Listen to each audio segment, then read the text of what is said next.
Good morning students. आप सभी विद्यार्थियों का गवर्नमेंट.ब्लॉग्स यूट्यूब चैनल पर हार्दिक अभिनंदन। हम अध्ययन करेंगे क्लास 11 का चैप्टर नंबर 11 और आज हम अध्ययन करेंगे परम शून्यता। परम शून्यता।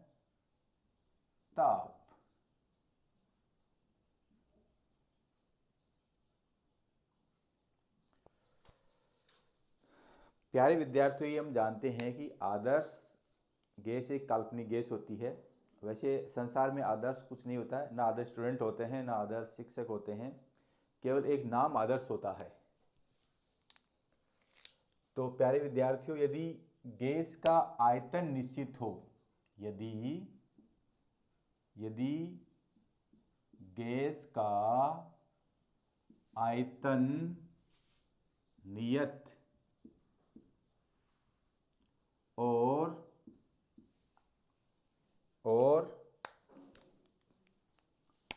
कम घनत्व के लिए हमने देखा था कि कुछ गैसें कम घनत्व पर भी आदर्श होती हैं। यदि गैस का आयतन नियत और कम घनत्व की गैस है तो आदर्श गैस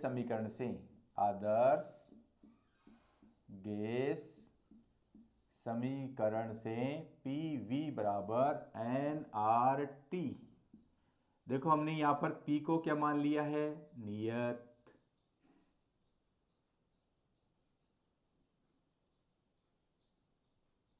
नहीं, आयतन नियत है, इसका मतलब है V नियत है।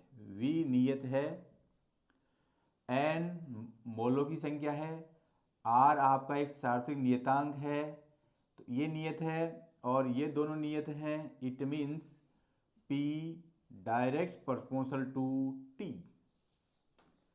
P direct proportional T। ये हम ऐसा इसलिए कर रहे हैं कि हम P और T के मध्य ग्राफ का आलेखन करेंगे।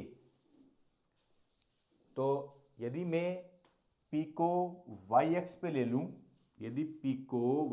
ले लूं, और समय को x एक्स पे ले लूं,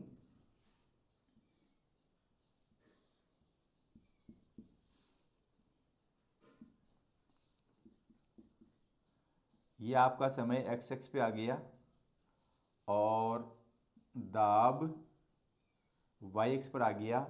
अब यहाँ पर समय 0 degree centigrade, 100 degree centigrade, 200 degree centigrade, 300 degree centigrade, इधर -100 डिग्री सेंटीग्रेड, -200 डिग्री सेंटीग्रेड। अब किसी एक गैस के लिए यदि मैं P और T में ग्राफ खींचता हूं तो एक ग्राफ इस प्रकार आता है, और यदि उस ग्राफ को मैं पीछे बढ़ाता हूं, पीछे बढ़ाने पर जिस ताप पर दाब का मान 0 आता है, किसी गैस के P और T के ग्राफ को पीछे बढ़ाने पर जिस ताप पर दाब का मान 0 होता है, उस ताप को परम शून्य ताप कहते हैं, और वो ताप आपका है -273 डिग्री सेल्सियस, या इसे बोलते हैं 0 केल्विन। क्योंकि इस बात का आविष्कार लॉर्ड केल्विन ने किया था, इसलिए उनके सम्मान में बोलते हैं 0 केल्विन। तो परिभाषा क्या हो जाएगी? जब हम गैस का आयतन नियत और कम घनत्व की गैस है तो आदर्श गैस में P अनुक्रमणानुपाती T होता है। टी के जिस मान पर पी का मान शून्य आता है, पी और टी में ग्राफ खींचने पर टी के जिस मान पर दाब का मान शून्य आता है उसे हम परम शून्य ताप कहते हैं। तो आप परिभाषा लिख सकते हैं, टी के जिस मान पर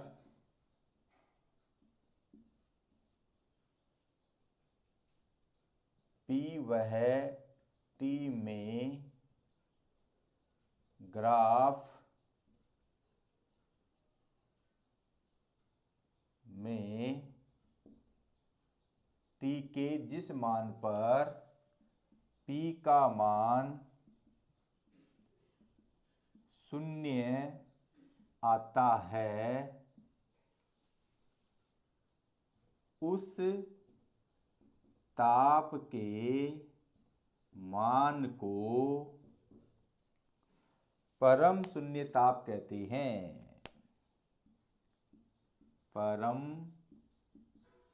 शून्य ताप कहते हैं। तो डियर स्टूडेंट, सीधी सी परिभाषा है, कोई बांगी टेढ़ी नहीं है। नियत आयतन हो और कम घनत्व की गैस हो तो आदर्श गैस समीकरण से हम जानते हैं कि PV बराबर nRT, या V स्थिर है, N मोलों की संख्या है, R सार्वत्रिक नियतांक कांस्टेंट है, इसलिए P अनुक्रमणित T होगा। और जब हम P और T में ग्राफ खींचते हैं तो T के जिस मान पर P का मान शून्य आता है वह T का मान या वह ताप का मान या उस ताप के मान को परम शून्य ताप कहते हैं। यहाँ पर 0 केल्विन परम शून्य ताप है या -277 डिग्री सेंटीग्रेड परम शून्य ताप कहलाता है। अब आप इसका स्क्रीनशॉट ले सकते हैं।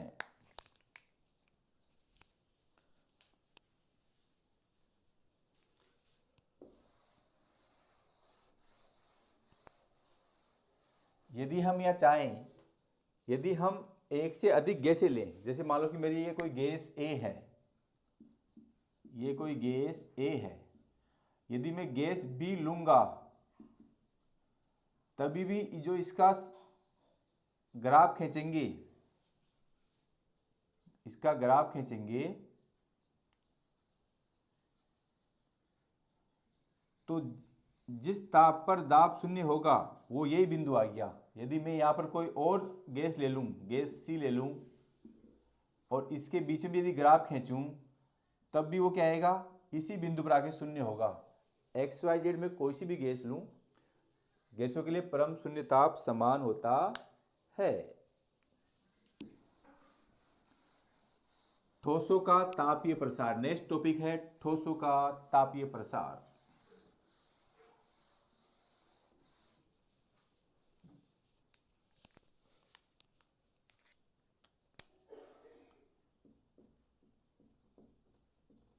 ठोसों का तापीय प्रसार, तापीय या ऊष्मीय दोनों एक चीजें, तो ऊष्मीय प्रसार।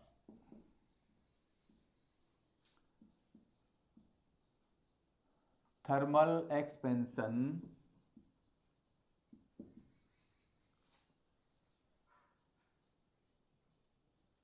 Of solid.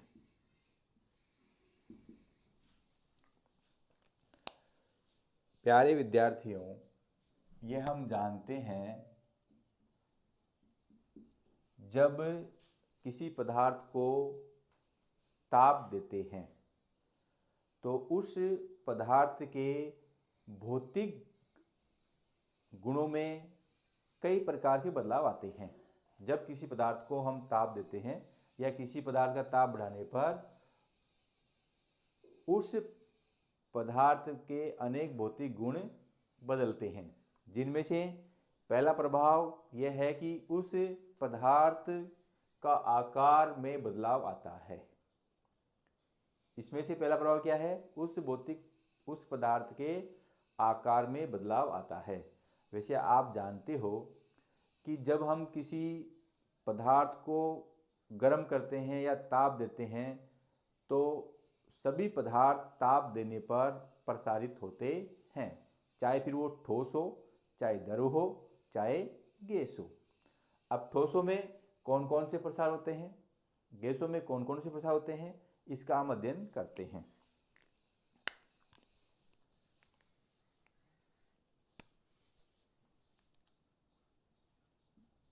जब किसी पदार्थ को गर्म किया जाता है तो उसके अनेक भौतिक गुण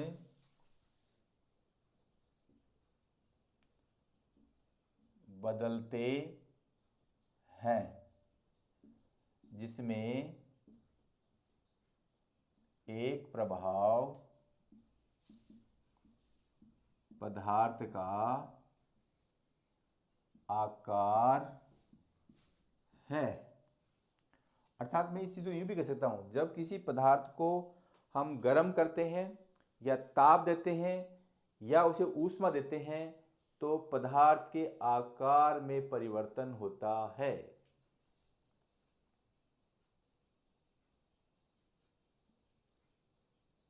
ताप बढ़ाने पर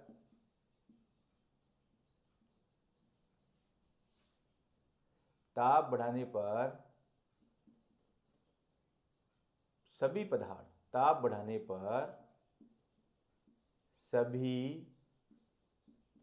पदार्थ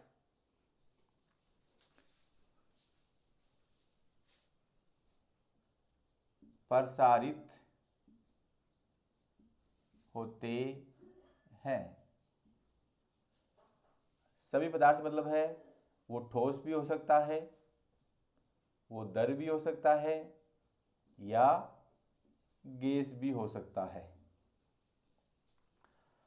अब इनमें तीनों में से ठोसों में प्रसार क्या होता है, गैसों में प्रसार क्या होता है या द्रव में प्रसार क्या होता है, इसमें से सबसे पहला अध्ययन करेंगे ठोसों का ऊष्मीय प्रसार या ठोसों का तापीय प्रसार।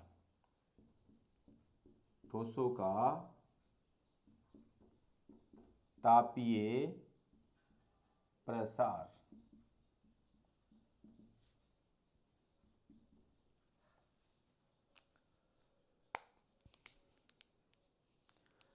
ठोसों के तापीय प्रसार तीन प्रकार से होता है। ठोसों में तापीय प्रसार तीन प्रकार से होता है।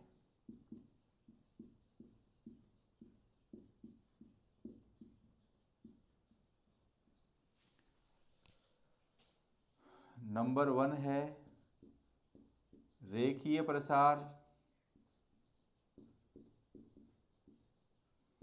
नंबर 2 है क्षेत्रफल प्रसार या क्षेत्रीय प्रसार, और नंबर 3 है आयतन प्रसार।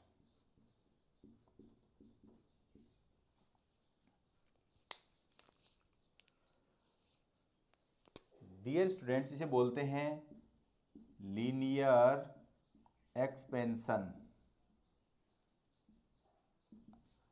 और ये आपका होता है सरफेस या एरिया एक्सपेंशन,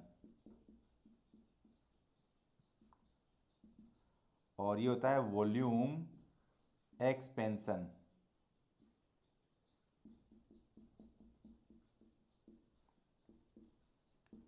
देखो, साइंस में अंग्रेजी टर्मिनोलॉजी से कुछ वर्डों का हम अर्थ समझ लेते हैं, इसलिए मैं इसको साथ साथ लेके चल रहा हूँ।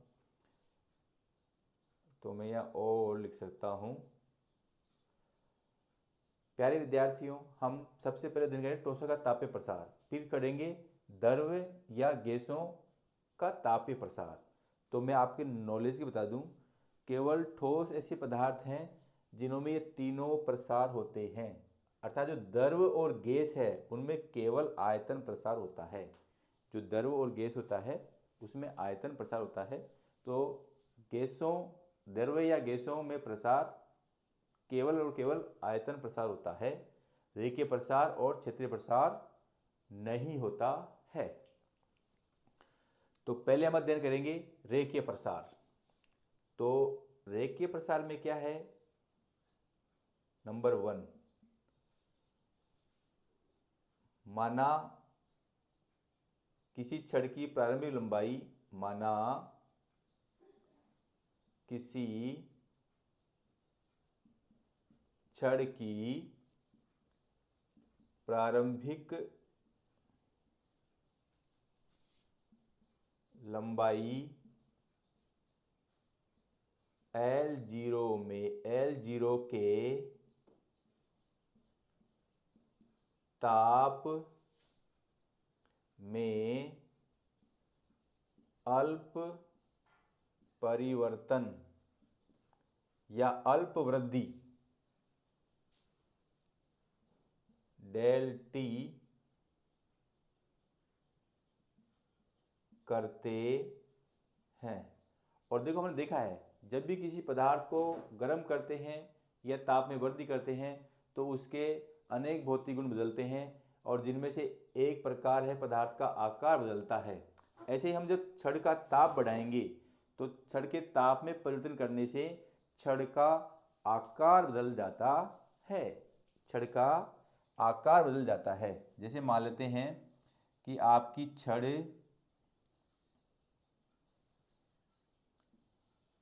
इस प्रकार थी और इसकी ये जो लंबाई है वो आपकी L0 है। अब इसमें ताप में यदि हम वृद्धि करते हैं, इसके ताप में वृद्धि करते हैं तो इस छड़ की लंबाई में भी वृद्धि हो जाती है, या इस छड़ की लंबाई का प्रसार हो जाता है। और ये प्रसार मान लेते हैं कि डेल L है, या मान लेते हैं इसका ताप T है और यहाँ ताप T तो था ही, उस ताप में हमने डेल T ताप का अल्प परिवर्तन कर दिया है। ताप में अल्प परिवर्तन डेल T करते हैं तो छड़ की लंबाई में डेल L वृद्धि हो जाती है। छड़ की लंबाई में डेल L वृद्धि हो जाती है। ये जो डेल L वृद्धि है, ये जो डेल L वृद्धि है उसमें दो नियम कार्य करते हैं। नंबर वन आपका है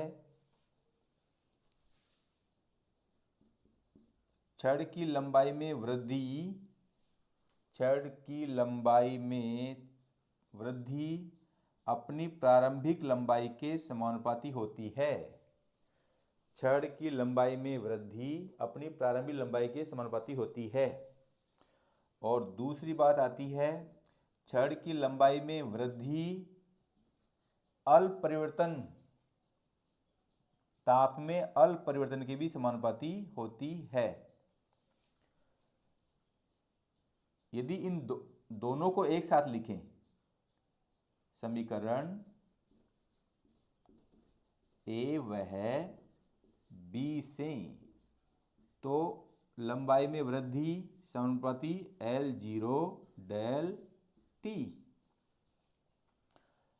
अब देखो, प्रत्येक समानुपाती को तोड़ने के लिए हम नियतांक से गुणा करते हैं, और वो नियतांक यहाँ पर क्या होता है? अल्फा L0 डेल T, जहां अल्फा को रेखीय प्रसार गुणांक कहते हैं। जहां अल्फा को रेखीय प्रसार गुणांक कहते हैं।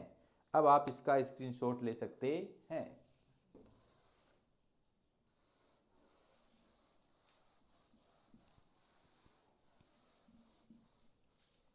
ये तो अपना टॉपिक था ही। तो इसको तो मैं रहने देता हूँ रेखीय प्रसार गुणांक को। अब यदि हम देखें, इसको हम दे देते हैं समीकरण नंबर 1। समीकरण 1 से अल्फा बराबर del L upon L0 del T आ जाएगा। ये हो गया आपका समीकरण नंबर 2। यदि L0 बराबर, माना L0 बराबर 1 मीटर, वह डेल टी बराबर 1 डिग्री सेंटीग्रेड या 1 केल्विन है, तो समीकरण 2 से अल्फा बराबर डेल एल आ जाएगा, क्योंकि इसका मान भी 1 और इसका मान भी 1, तो डेल एल 1 इंटू 1, तो del L upon 1 equal to del L. अब देखो हम इसकी परिभाषा देंगे, यानी कि यदि प्रति एकांक लंबाई की छड़ में, यदि प्रति एकांक लंबाई की छड़ का ताप प्रति 1 डिग्री सेंटीग्रेड या प्रति 1 डिग्री केल्विन है, तो छड़ का रेखीय प्रसार गुणांक छड़ की लंबाई में वृद्धि के बराबर होता है। तो इससे परिभाषा क्या हो जाएगी? इससे परिभाषा हो जाएगी, प्रति एकांक लंबाई की छड़ में, प्रति एकांक लंबाई की छड़ का ताप प्रति डिग्री केल्विन, प्रति डिग्री सेंटीग्रेड, प्रति 1 केल्विन, प्रति एकांक लंबाई की छड़ का ताप प्रति डिग्री सेंटीग्रेड या प्रति केल्विन बढ़ाया जाता है या वृद्धि की जाती है, तो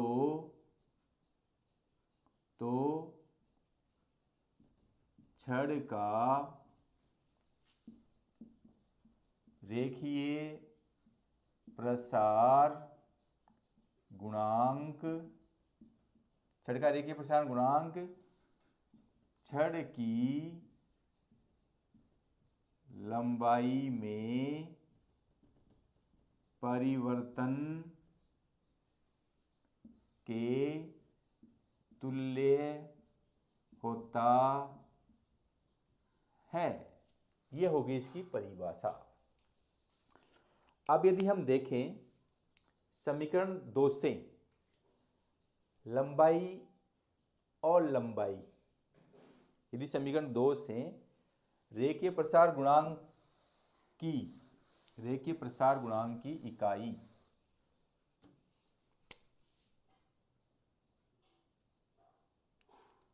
रेखीय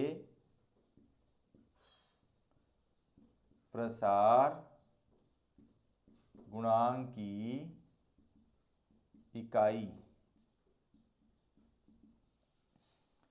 तो अल्फा की इकाई या मात्रक या यूनिट, अल्फा की यूनिट वही होगी जो del L upon L0 del T की इकाई है। अब देखो यहाँ पर एल की इकाई मीटर में होगी, ये भी इकाई मीटर में होगी, तो मीटर से मीटर कैंसिल, क्या बचेगी 1, इससे यानी कि इसे बोलता हूँ प्रति डिग्री सेंटीग्रेड या प्रति केल्विन। दूसरी हम इसकी विमा की बात करें तो रेखीय प्रसार गुणांक की विमा, एल की विमा से, एल की विमा किससे बोलेगी टी की विमा, और टी की विमा को हम किससे लेते हैं थीटा से।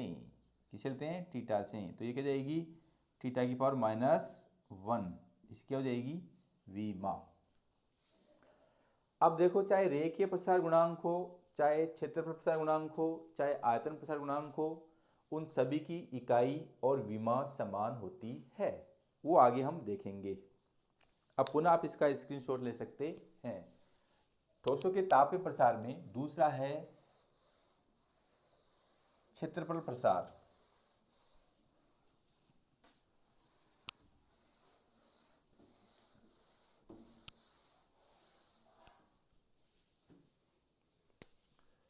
नंबर 2 आ जाएगा आपका क्षेत्रफल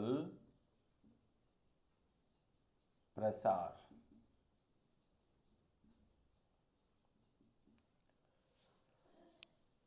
मान लिया कि आपका कोई क्षेत्रफल ए नाम का पदार्थ है जिसका क्षेत्रफल ए है, कोई पदार्थ है जिसका क्षेत्रफल ए है, या कोई ठोस है जिसका क्षेत्रफल ए है।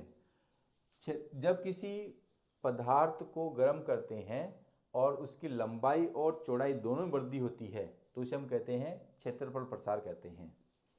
अब मान लो मैंने इसकी लंबाई और चौड़ाई में वृद्धि करूंगा तो इसकी लंबाई और चौड़ाई ये नीले वाले क्षेत्र के रूप में हो जाएगी।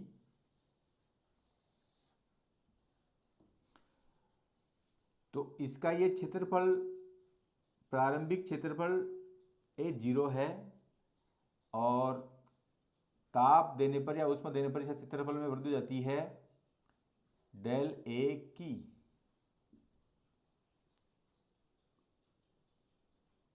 और ये डेल A बराबर होता है A माइनस A0।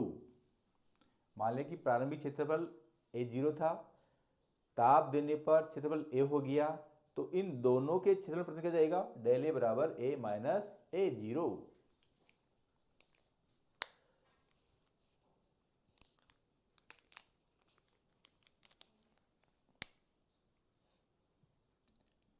जब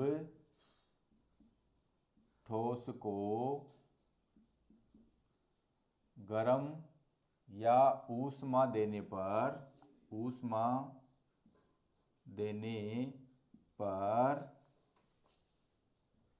उसकी लंबाई तथा चौड़ाई में वृद्धि होती है तो उसे क्षेत्रफल प्रसार कहते हैं। क्षेत्रफल प्रसार कहते हैं। क्षेत्रफल प्रसार कहते हैं। या जब किसी ठोस के क्षेत्रफल में परिवर्तन होता है, जब किसी ठोस को गर्म करते हैं और उसके क्षेत्रफल में परिवर्तन होता है या क्षेत्रफल में वृद्धि होती है तो उसे हम क्षेत्रफल प्रसार कहते हैं। माना कि पदार्थ का प्रारंभिक क्षेत्रफल A0, पदार्थ का प्रारंभिक क्षेत्रफल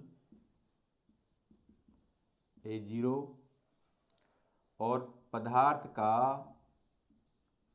अंतिम क्षेत्रफल A है, तो डेल A बराबर हो जाएगी अंतिम क्षेत्रफल माइनस प्रारंभिक क्षेत्रफल। अब नियम वही है, A नियम, क्षेत्रफल में वृद्धि प्रारंभिक क्षेत्रफल के समानुपाती होता है। क्षेत्रफल में वृद्धि ताप में परिवर्तन के भी समानुपाती होता है। मान लिया कि पहले प्रारंभिक क्षेत्रफल A था, ताप T था। जब क्षेत्रफल में वृद्धि हुई डेल A तो ताप क्या था, डेल T।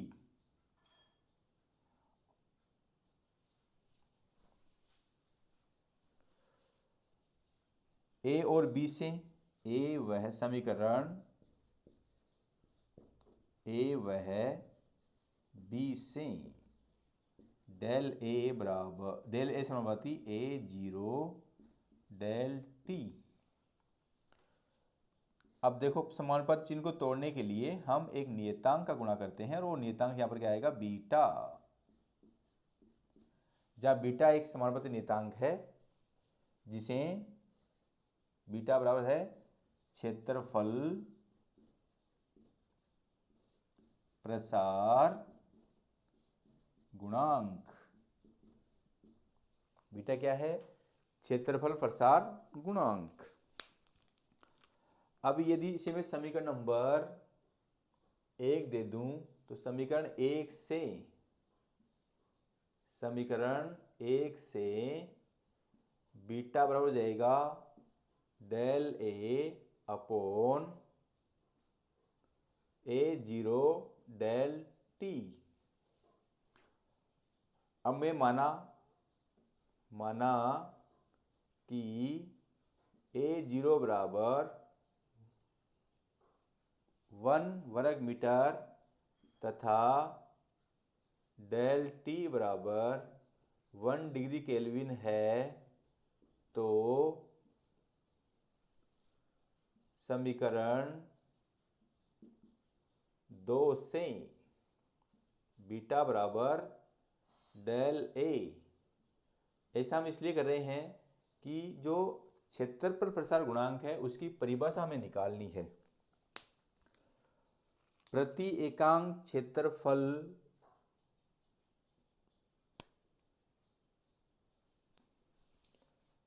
प्रति एकांक प्रति मैंने इसे लगाया है क्योंकि ये इसके बटे में है। प्रति एकांक क्षेत्रफल वाले पदार्थ का ताप प्रति 1 डिग्री सेंटीग्रेड बढ़ाने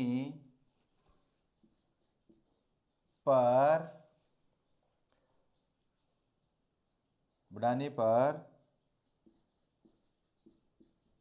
पदार्थ का क्षेत्रफल प्रसार गुणांक, क्षेत्रफल प्रसार गुणांक किसके बराबर होता है, क्षेत्रफल में वृद्धि के बराबर होता है। पदार्थ की क्षेत्रफल में वृद्धि के बराबर होता है। और फिर वही दो बात आ जाएंगी। नंबर 1, क्षेत्रफल प्रसार गुणांक की इकाई, क्षेत्रफल प्रसार गुणांक की इकाई क्या होगी, वही प्रति डिग्री सेंटीग्रेड या प्रति डिग्री केल्विन होगी, और बीमा वही होगी थीटा की पावर -1। तो ये बात मैंने पहले कह दी है, चाहे रेखीय प्रसार गुणांक हो, चाहे आयतन प्रसार गुणांक हो, चाहे क्षेत्र प्रसार गुणांक हो, तीनों की इकाई और बीमा समान होती है। तो मैं बार बार निकालना नहीं चाहूँगा। अब थर्ड जो पॉइंट है वो है आयतन प्रसार।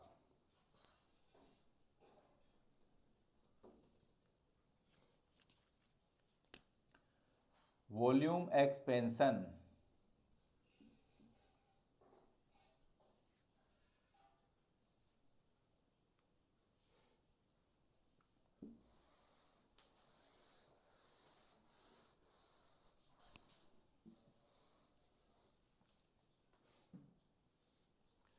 जब ठोस को गर्म या उष्मा देने पर उसकी लंबाई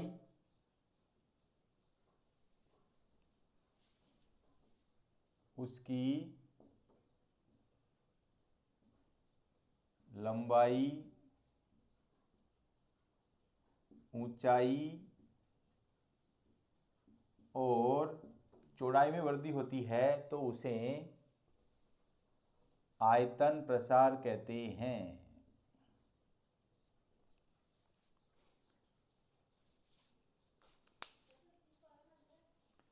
मान लिया कि इसका आयतन V0 है,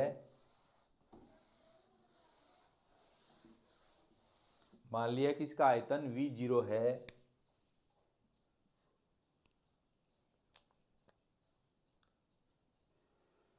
ये मान लो कि कोई लंबाई, चौड़ाई और ऊंचाई वाला पदार्थ है जिसका आयतन V0 है।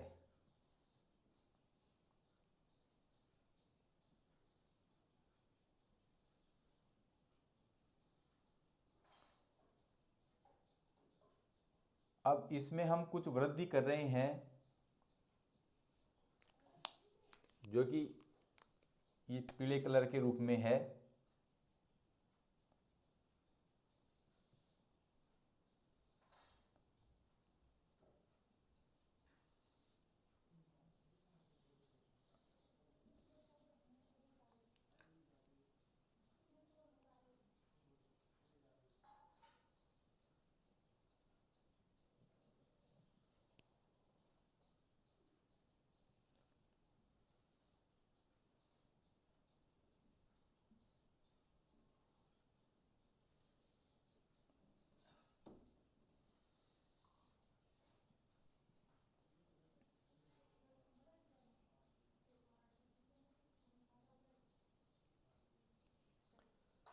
ये जो वृद्धि हो रही है वो डेल V हो रही है, तो डेल V बराबर V माइनस V0, और ये कितने ताप पर हो रही है? डेल T ताप पर हो रही है।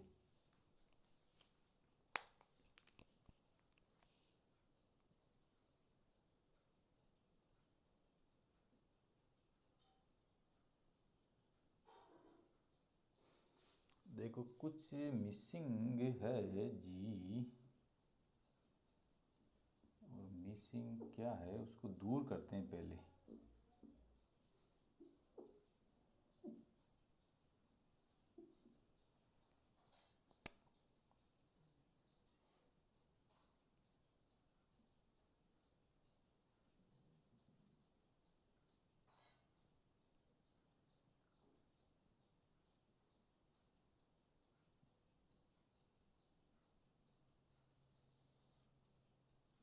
ओहो,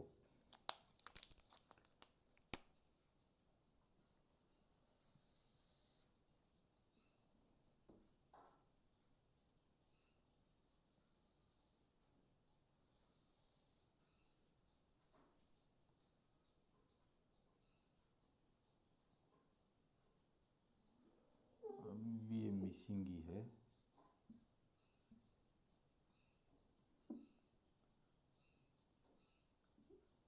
देखो विद्यार्थियों, पहले हमारा ये बॉक्सा था, फिर ये बना, फिर हमने ये बनाया, तो ये बनेगा, तो ये भी तो इसी प्रकार बड़ा बनेगा।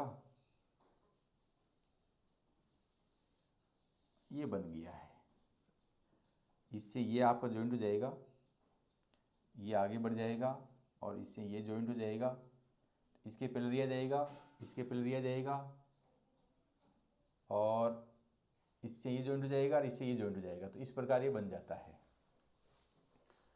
अब प्रारंभ में इसका आयतन V0 था, ताप T था। जब इसके आयतन में हम वृद्धि करते हैं तो आयतन डेल V हो जाएगा, और जो वृद्धि कर रहे हैं वो ताप डेल T हो जाएगा। तो जब ठोस को गर्म या ऊष्मा देने पर उसकी लंबाई, ऊंचाई और चौड़ाई में वृद्धि होती है तो इसे हम आयतन प्रसार कहते हैं। और ये जो आयतन प्रसार होता है, जो आयतन में वृद्धि होती है, वो आयतन में वृद्धि उसकी प्रारंभिक आयतन के समानुपाती होती है, और जो आयतन में वृद्धि है और ताप में वृद्धि के भी समानुपाती होती है। तो समीकरण ए और बी से, समीकरण ए वह बी से डेल V अनुक्रमणिपाती V0 डेल T, तो डेल V यहाँ पर भी एक नियतांक गुणा करेंगे, और वो है गामा V0 डेल T, जहां गामा है आयतन प्रसार गुणांक, आयतन प्रसार गुणांक, जहां गामा एक समानुपाती नियतांक है जिसे आयतन प्रसार गुणांक कहते हैं। यह देते हैं समीकरण नंबर 1। समीकरण 1 से गामा बराबर हो जाएगा आपका del V upon V0 del T। समीकरण नंबर 2, माना V0 बराबर 1 मीटर क्यूब या घन मीटर और डेल T बराबर 1 डिग्री सेंटीग्रेड है, तो समीकरण 2 से गामा बराबर डेल V। तो किसी पदार्थ का आयतन प्रसार गुणांक उस पदार्थ की आयतन में वृद्धि के बराबर होता है जब उस पदार्थ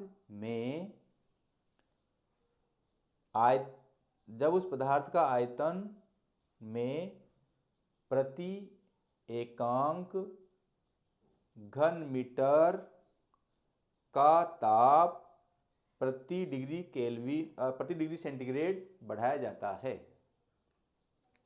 देखो मैं लिखूंगा तो आपकी ज़्यादा समझ में आएगा।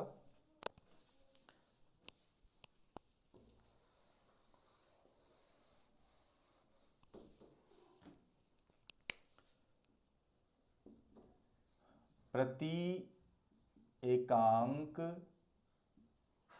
आयतन के पदार्थ का ताप प्रति 1 डिग्री सेंटीग्रेड बढ़ाने पर या वृद्धि करने पर पदार्थ का आयतन प्रसार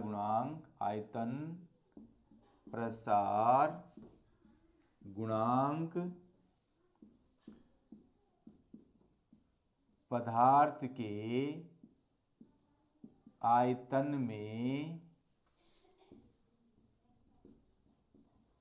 वृद्धि के बराबर होता है। तो प्यारे विद्यार्थियों, इन्हें याद रखने की जरूरत नहीं है, आप इन्हें बना सकते हैं। देखो यहाँ पर प्रति एकांक आयतन लिया है और यहाँ प्रति ताप हमने बढ़ाया है, तो इसको एकांक लिया है, तो मैंने लिखा है प्रति एकांक आयतन के पदार्थ का ताप प्रति 1 डिग्री सेंटीग्रेड बढ़ाने पर पदार्थ का आयतन प्रसार गुणांक पदार्थ के आयतन में वृद्धि के बराबर होता है। अब आप इसका स्क्रीनशॉट ले सकते हैं।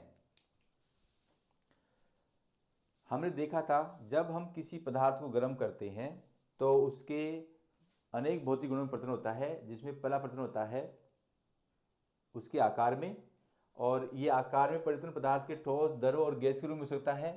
तो हमने पहला अध्ययन किया है ठोसों का तापीय या ऊष्मीय प्रसार। अब पढ़ेंगे द्रव या गैसों का तापीय या ऊष्मीय प्रसार।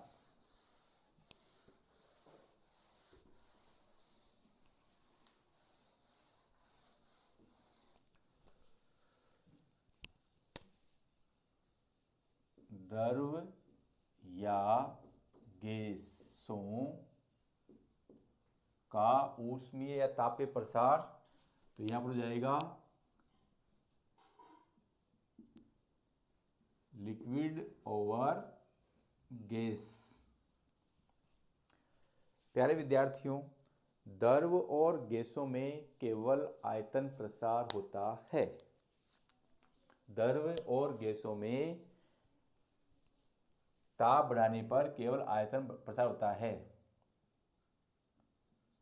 द्रव या गैसों में केवल आयतन प्रसार होता है। जो भी पदार्थ द्रव और गैस होते हैं उनको जैसे हम ताप देते हैं तो उनमें केवल आयतन प्रसार होता है, रैखिक प्रसार और क्षेत्र प्रसार नहीं होता है। तो इसका अध्ययन हम दो प्रकार से कर सकते हैं, नियत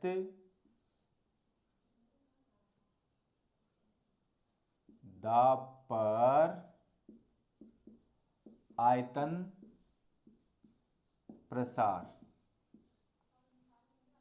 नियत दाब पर आयतन प्रसार, और दूसरा नियत, पहले हम अध्ययन कर लेते हैं नियत दाब पर आयतन प्रसार। ये आपका नंबर 1 हो गया।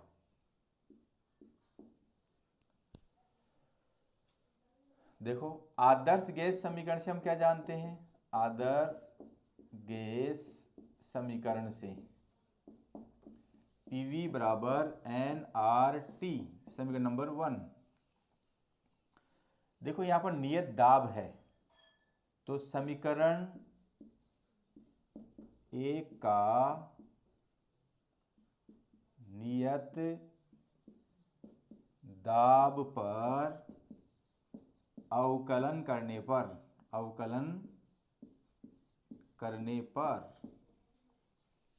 नियत दाब पर, तो नियत दाब है तो ये तो P, इसका अवकलन करेंगे तो डेल V आएगा। ये आपकी मोलों की संख्या, ये सार्वत्रिक गैस नियतांक है, और ये आ जाएगा आपका डेल T। तो डेल V बराबर आपका हो जाएगा NR upon P del T। ये जाएगा समीकरण नंबर 2। समीकरण 1 से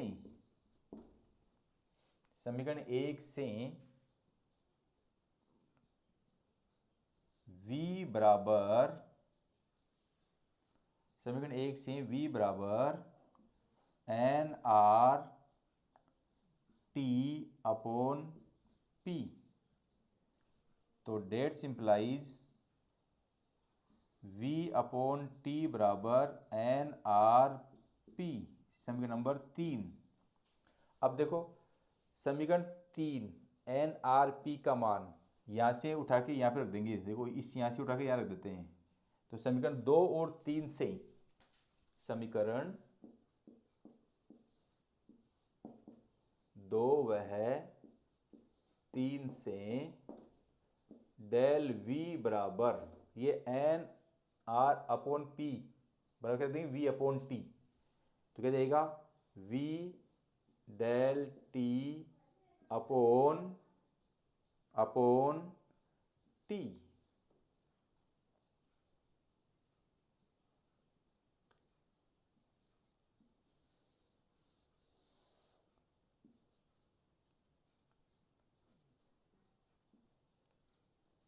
और देखो अभी हमने आयतन प्रसार पढ़ा, तो उसमें जो आपका गामा का मान आया था वो क्या आया था? हमने देखा था कि जो डेल V है, या मैं यहाँ लिखता हूँ, ये हो गया आपका समीकरण नंबर 4। हम जानते हैं कि डेल V बराबर गामा V डेल T, ये अपन जानते हैं। तो गामा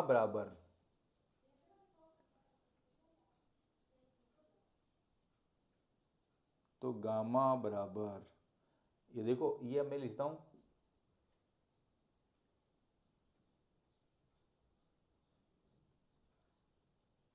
V डेल T बराबर डेल V अपॉन गामा, समीकरण नंबर 5। अब V डेल T का मान समीकरण 4 में रखने पर, समीकरण 4 वह 5 से, तो डेल v बराबर, इसका मान क्या देंगे, डेल v, और t ऑलरेडी इसमें था, और ये आ जाएगा गामा। ये डेल v से डेल v और कट जाएगा, तो डेट सिंप्लाइज गामा बराबर जाएगा 1/t। तो यार आप यहाँ पे देख रहे हो, जो गामा की इकाई है वो प्रति केल्विन है, यदि डिग्री सेंटीग्रेड है तो प्रति डिग्री सेंटीग्रेड हो जाएगा, और बीमा क्या जाएगी, थीटा की पावर -1।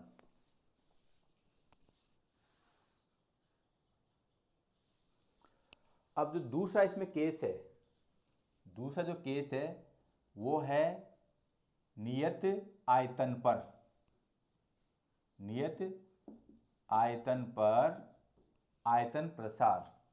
अब हम आयतन, तो इसका नियत आयतन पर अवकलन करेंगे।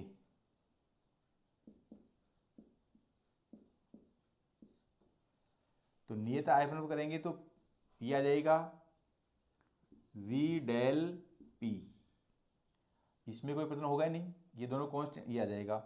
तो यहां से आपका जो डेल p है वो क्या जाएगा, NP/v,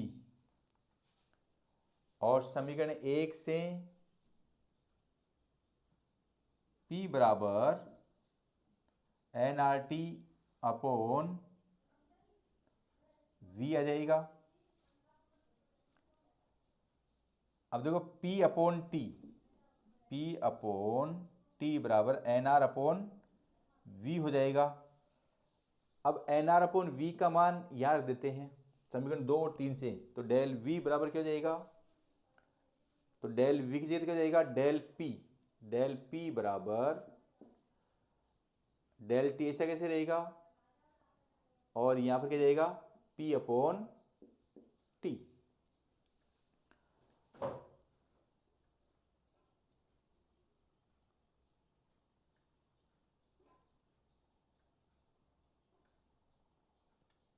P/T, तो इसमें प्रतिशत क्या हो जाएगा,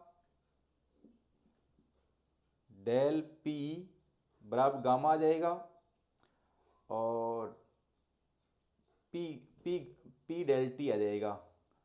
तो p डेल t का मान अपने यहाँ से निकालेंगे, तो डेल p/ गामा आएगा। अब डेल p/ गामा यानी p डेल t का मान यहाँ रख देंगे, डेल p/ गामा, तो यहाँ पर क्या जाएगा, डेल p और डेल p/ गामा, तो डेल p से डेल p कैंसिल हो जाएगा, गामा बराबर 1/t आ जाता है। तो हम नियत आयतन पर आयतन प्रसार करते हैं तब भी हमें यही मिलता है, और नियत दाब पर आयतन प्रसार करते हैं तब भी हमें यही मिलता है। अब आप इसका स्क्रीनशॉट ले सकते हैं। आप मेरे वीडियो को लाइक, कमेंट्स और सब्सक्राइब करना नहीं भूलें। Thank you.